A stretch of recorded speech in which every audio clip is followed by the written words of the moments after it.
আচার।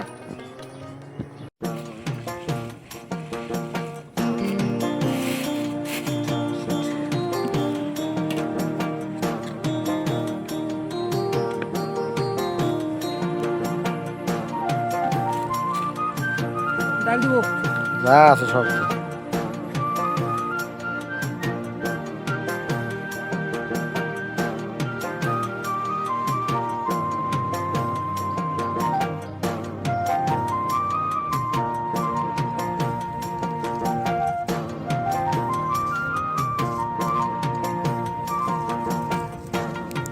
গ্রাম বাংলার মেঠোপথে এখনও টিকে আছে সেই পুরোনো দিনের ঝালমুড়ি বিক্রি। মাথার উপরে গামলা ভর্তি মুড়ি আর নানা রকমের মশলা নিয়ে ঘুরে বেড়ান এই বিক্রেতা।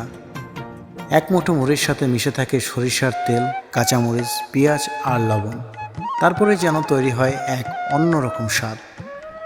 শহরে আজ যত খাবার দোকান, রেস্টুরেন্ট গড়ে উঠুক না কেন, গ্রামের মানুষ এখনও টেনে আনে এই মাটির ঘ্রাণ মেশানো ঝালমুড়ি। এটি কেবল খাবার নয়, এ যেন গ্রামীণ সংস্কৃতির এক চিরচেনা ছবি।